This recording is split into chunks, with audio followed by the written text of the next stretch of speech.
It's still the Democracy Day, June 12th, and we're very so excited to have you. And if you just joined us, this is still Enterprise Morning, reaching you from Enterprise Television. Let's get talking on our main conversation for today. As Nigeria marks 32 years since the annulled June 12, 1993 presidential election won by Chief Moshood Abiola, political parties and regional groups have voiced concern over what they see as a decline in democratic governance under President Bola Ahmed Tinubu and All Progressive Congress APC. While June 12 is officially recognized as a Democracy Day, critics argue that the current administration under President Bola Ahmed Tinubu's policies, including rising insecurity, economic hardship, and suppression of dissent, using the Cybercrime Act, undermine the democratic ideals the day represents. The People's Democratic Party (PDP) criticized President Bola Ahmed Tinubu for abandoning the democratic principles he once championed during the Nadeco pro-democracy movement. They accused his government of authoritarian tendencies, disobedience to court orders, and erosion of civil liberties. The Arewa Consultative Forum (ACF) echoed similar concerns, lamenting the lack of progress in democratic values like free election, judicial independence, and accountability, noting that true democracy in Nigeria remains distant. Afenifere, while recognizing progress since 1999, described Nigerian democracy as still a work in progress. The group called on civil society and progressive forces to remain vigilant and committed to strengthening democratic institutions. But despite the challenges, all the groups agreed on the need for urgent reforms to preserve and deepen democracy in Nigeria. I still have with me Barrister Tunji Abdul Hamid. Thank you so very much, Barrister, for hanging on. Thank you for having me. All right, so Barrister, let's get talking on this particular matter.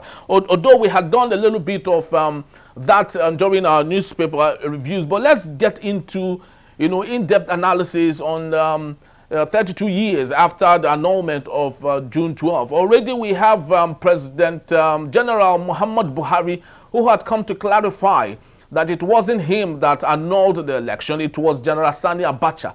Unfortunately, General Sani Abacha is no longer with us, but the family, just a couple of days back, we celebrated his 27th passing.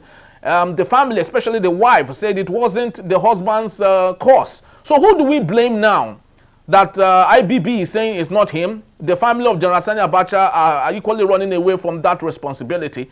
Who do we blame, just before we get into other matters on democracy? Now, should we be looking about who are not or who did not annul? Who made the pronouncement? Should we be debating that? Who made the pronouncement? Who made the broadcast? So whoever made the broadcast is the one that annulled. I don't want to double into whether or not it's this and that. If I give you a report and you read it out, yes, we are together in it. Then you read it out. And that's not your own case, not different from their own case. The president, the Babangida at that time was the commander-in-chief, and he has a final say on everything. Everything lies on the table. So if they present that to him to say, go and read it, and he said, no, I don't believe in it, I cannot do this, this is not proper, will it that happen? So please don't let us justify or because Abacha is dead. That's why all these things are being played on it. In fact, for me, all this issue of Abacha loot, I don't believe everything is Abacha loot. Really? If Abacha was to be alive today, if he was to be alive today, you see them energizing him. If Babangida was not to be alive today, most of these things you are not hearing today, you will hear it. Do you not see those who condemn and who fought Babangida while in government at his book launch, praising him and calling him a Democrat? I mean, what do they call him again? They call him name. Even the president elogize him and call him good names. And make him look like somebody who was a very, very tolerant and good leader while he was in government. So that is what we have in our country. With sycophancy, hypocrisy, and what's it called? How do I say again? We don't like saying the right thing or the truth. We like what we call the diplomacy. Some people will tell you when you say things the way it should be, they tell you, you don't talk like that. you use diplomacy to do it now. You just bend it. As far as I'm concerned, the president is asking me to tell lie. He's asking me to color the truth. That's why I say as diplomacy. When you say you see the right thing and you say the way it is, they say no, you should have done it this way. You are asking me to bend it, to color it. So for me, it's not in doubt. As far as I'm concerned, whether President Babangida said it or not, though, as far as I'm concerned, he was the one in charge at the time. And no one else can tell him what to do. If they tell him what to do, if he's not in support of it, he will not do it. And nobody will force him. Very, very true, Barrister. The Babangida said it. President Obasanjo said it. That you are my special advisor to advise me. The advice is for me to either accept or not accept. So if they advise Ibrahim Babangida, if they advise him to annul the June 12th, and he agreed with them, and he did not ask for proper questions, he did not ask proper questions before doing so, I will blame him. I will not blame another person. He failed in his responsibility. That means negligence. He did not do the right thing. He did not properly or thoroughly examine what was given to him before making pronouncement on it. So as far as I'm concerned, all this blame shifting or whatever, it's not something we'll be discussing. It's clear who are not the June 12. All right. There might be other people. That's not to say that there are no other people behind the scene who are giving him support to say, go and annul it, or advise him. I'm not saying there are no people. There are. Like I said earlier on, if they advise you and you accept it, then that means you are fine with it. All right, Barrister, let's crystallize and distill what we were left with after the annulment. Let's start from 1999 to 2007, and the man in charge was President Olusegun Obasanjo. And so I would love you to maybe help us in synopsis. What do you make of what democracy was between 1999 and 2007? How did Olusegun Obasanjo handle democracy? He would have corrected all the mistakes, starting from repair to our constitution and so on and so forth. Do you think he had done a good job in that 2-term that he served as the president of the Federal Republic of Nigeria, before we move on to other presidents up until today? Let's start with President Olusegun Obasanjo. Relatively, he did well. When you compare with other people who have come before, after him, you realize that better. That's not to say, for me, he has scored a pass mark. All of them have not scored pass mark. Because the essence of democracy, the life of people have not changed for better all this while, since they have been there. He has been complaint upon complaint. This one will come, will hope, will tell us to be patient. Will be patient, and then he will go and say, be patient. So they've not done proper work in terms of laying foundation, in terms of building on the foundation, in terms of whatever. All of them were overwhelmed by their personal, and that is the reason why it is not so. They are not able to perform democracy. Democracy, government of the people. That is the popular definition of democracy. Government of the people, by the people, and for the people. So, if people can we say that at the time when President Obasanjo was in power, people are the one electing people who want to represent them. They are not in position. Our election, there are free and fair election. The answer is, to me, no. The election, we seeing situation where the president then, Obasanjo, against the constitution, imposed state of emergency in states just because of political differences, just because of interest.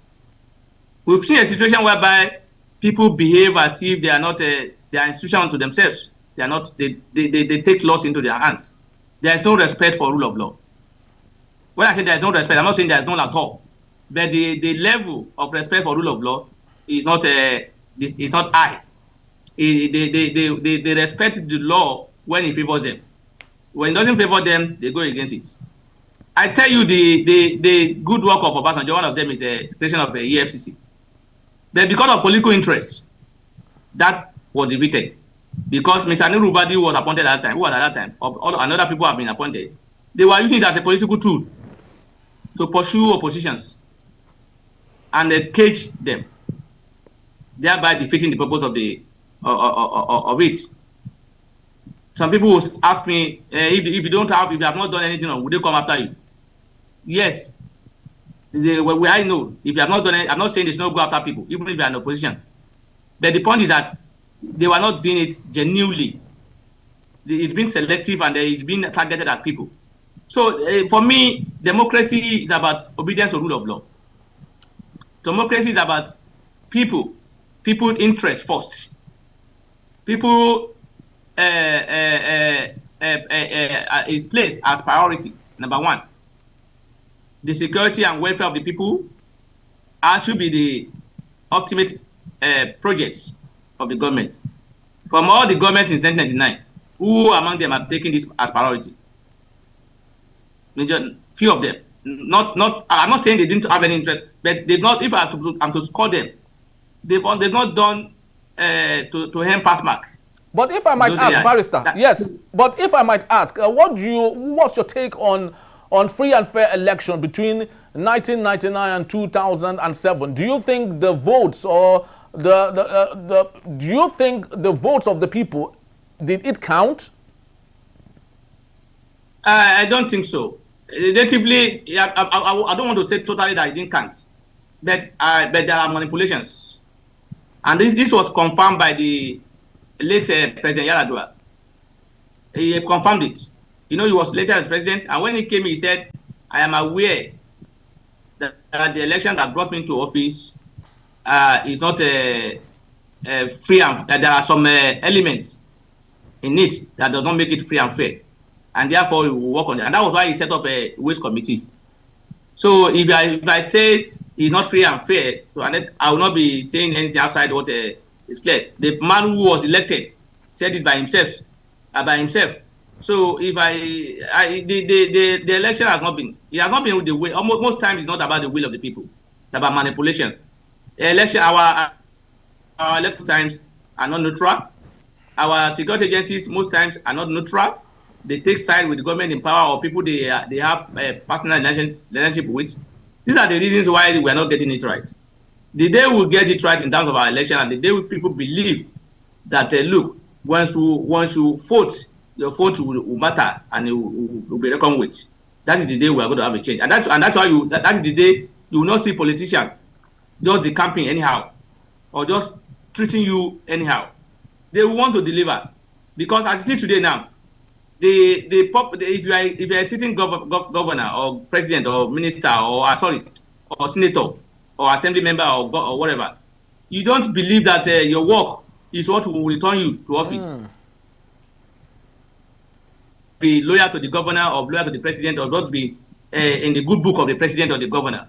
Once that happens, then you are likely to be secured, and that's why you see some of the governors running to APC today.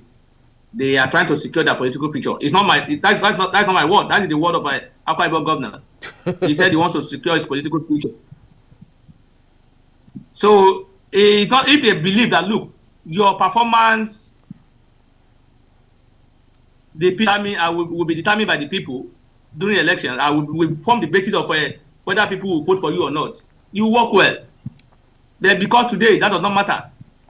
What matters is that just being in the good book of the president, just being the ruling party, just align with the people in government or in authority, then you are likely to see. You have confidence that 70% you are likely to you get what you are looking for. So for me, democracy is about people. Democracy is about rule of law. Democracy is about the response of the government to the needs of the people. All right, Barrister, let's. We have been doing the same thing all this year. Everybody will come in and the issue they will be discussing and they will be talking about is road and electricity.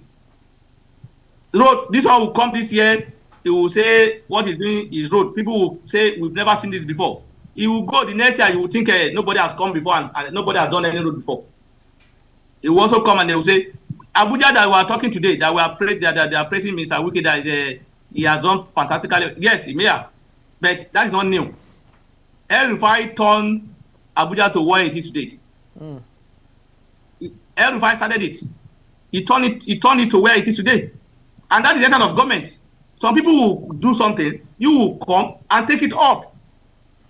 Then what do we see in our own country? Some people will start something, some people will just take it up, and they will make it look like those who have come before have not done anything. You can see the recent commissioning of the International Conference of Abuja. Somebody, Babangida, started that, built that conference, I think 1991 or so, I can't remember. Somebody came and just innovated it. And it was changed to his name. And what was the reason? He had shown. So the person that backed that international conference did not show good leadership.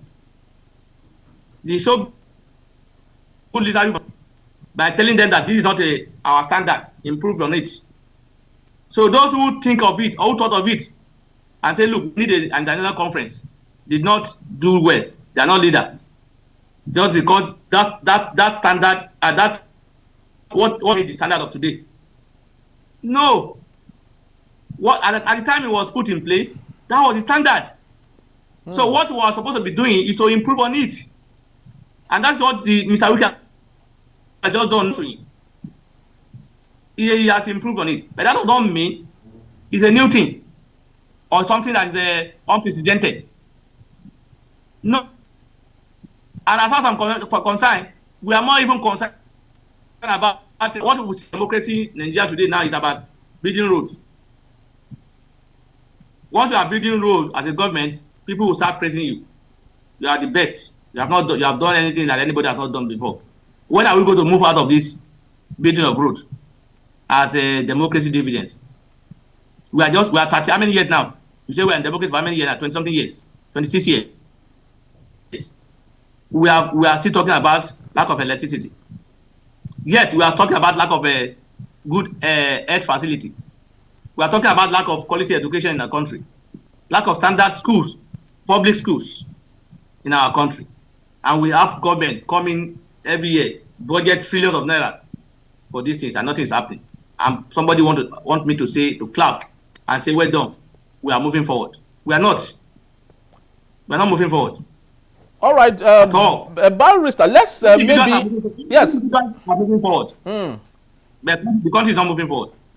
Yes, very so true. Femi Falana, SAN, on an interview, he said that it's the current administration of President Bola Ahmed Tinubu only is concerned about the welfare of the elite, the big people in the society. Of course, the Senate President, Akpabio, was singing everything is getting better. And Femi Falana, SAN, said it's definitely not Nigerians, but to the elites that are getting better every other day. How do you justify the statement of Femi Falana, SAN? It's in line with what I've just said. Things are getting better for those in government. And that's what I'm making it. Some individuals are improving. When I say these individuals we're talking about, they're not even 0.something% of the entire country. Only people who are privileged to be in government or those who are associated with government. Those who are making it are people, and that's why you see most of the people who call our business mook or whatever they call it. They are always called a Rajib or government in support of government in power, and that's what's building their businesses. Because without government support, they can't grow. Those people you call rich men today would then remove his support. And that's why Nigerians are not growing, because the government did not give them support. So if the government has given support to masses, the way they give support to the individuals who are business gurus or who are called business group because they have access to government money, Nigeria would have been better. So that kind of access or enabling environment given to people we call our entrepreneur or whatever they call them, or successful businessmen. If it's given to majority of Nigerian masses, Nigeria will not be what it is. If the opportunity is given to Akpabio to collect 20-30 million naira monthly as salary, it's given to most Nigerians. Every Nigeria will think that Nigeria is better.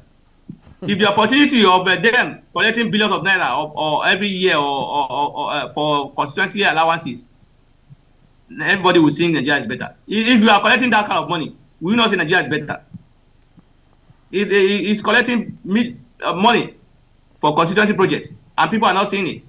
He will collect billion. He will spend 100 or maybe 200 or 300 million, and then people will start clapping. And so what do you expect that man to say? Nigeria is better as far as he's concerned because he's enjoying it.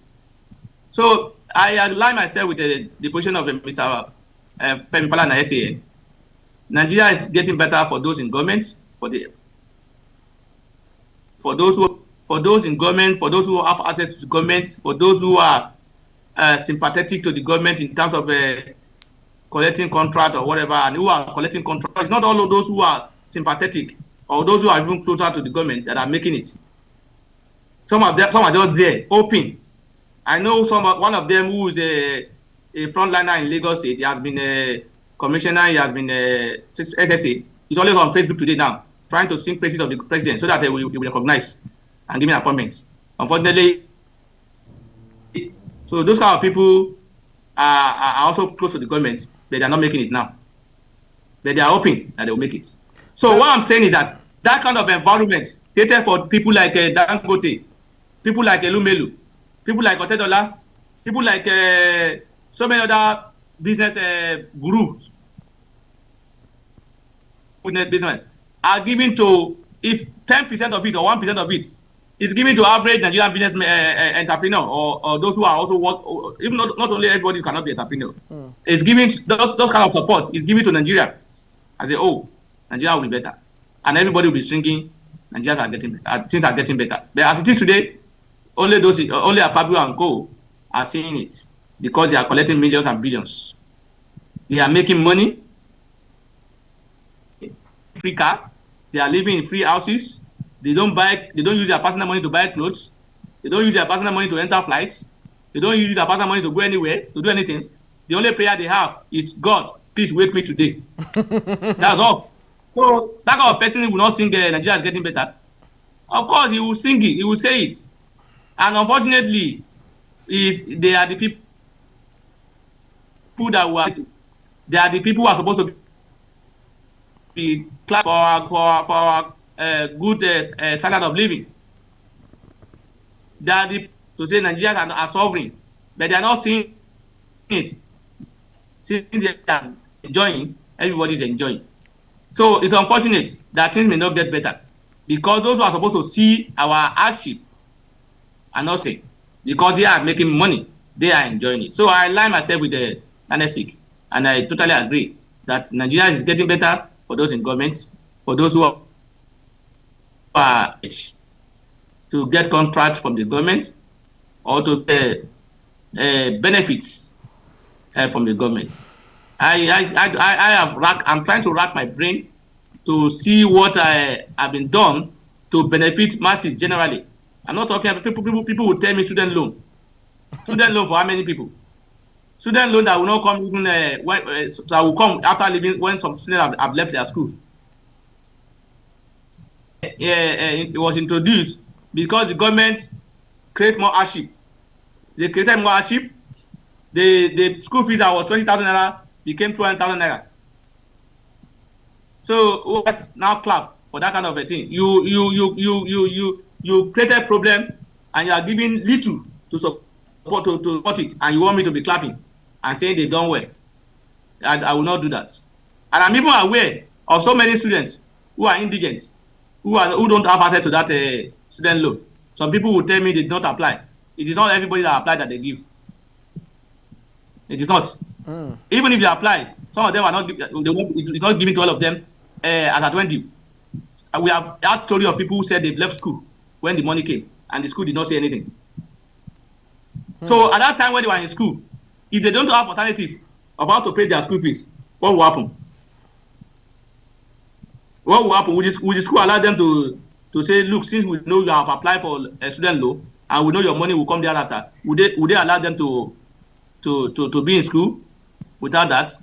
They have to find alternative. That means the essence of the student loan has been defeated. Tell me again what you will see. Most of the ministers, what you see them see is grammar. They speak grammar. They will start talking about what they have done. You will look at the ground, you will not see anything.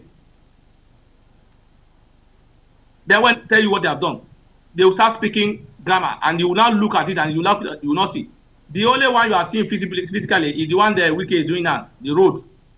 And because and then the Umai is also doing some road that we are seeing. And that's not to say if I'm to mark them. I will not give them 2 or 3% over 10 or over 100. I will give them 20 or 30 over 100. Because their job, the one that also being called a Minister of Interior that people are saying has done well. If you ask them what has he done, the only thing they will tell you passports. Passport. Passport. When he has a prison under his control, he has immigration under his control, he has civil defense under his control. He has so many things that are supposed to be done that are not working. People are not concerned about that. Our prison, they only change it in name. It's only the name that changed. They say they call it correctional center. There is nothing inside it to correct anybody. There is nothing inside it to correct anybody. It will only make you harden. Except those who have capacity to be at the FIFI as people like Bobrisky and other. So they can say yes. Should that be? No. So as far as I'm concerned, we are not making a lot of progress. We are not. In fact, we are regressing. In the last 10 years, we are regressing more. Very, we are very regressing true, more. Very, very, very, very Since true.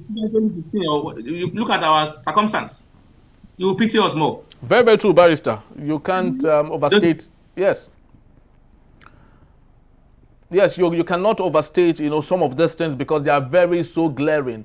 Unfortunately, 65 years after our independence and 26 years after, or still in the Fourth Republic, Nigerians are yet to see the dividends of democracy. The basic things that other countries, even countries that we are richer than, have overcome: electricity, water, healthcare, school. Most of these things have been overcome by countries around us, Ghana, Benin, and other countries around us. And here we have the giant of Africa, not able to satisfy its people and make things available for Nigerians. Unfortunately, like Barrister did say, we've always complained about not getting things right. And rather than our leaders make it easier or better, they even worsen the situation and turn around to give us stipends in the name of helping us. And one would ask, where would we go with some of these things? Very, very true, Barrister.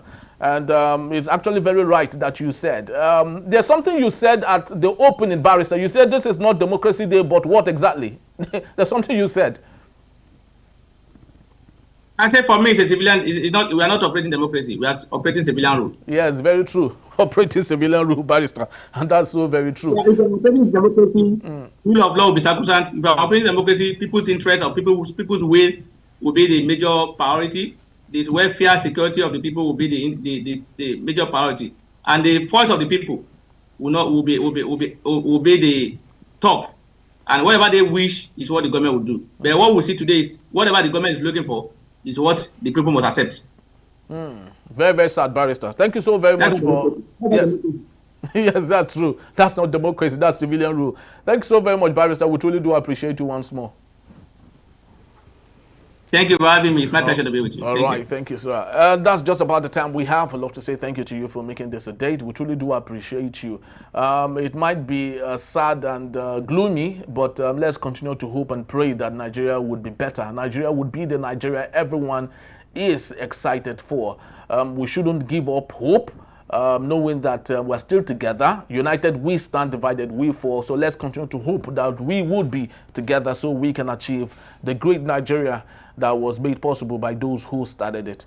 Thank you so very much once more. Please do well to visit us. You can always find us at enterprisetvnews.com. You may equally like, comment, and follow us on all our social media platforms at Enterprise TV7. I am Henry Gwibike. Thank you for watching and have yourself a splendid Democracy Day. Bye-bye from us.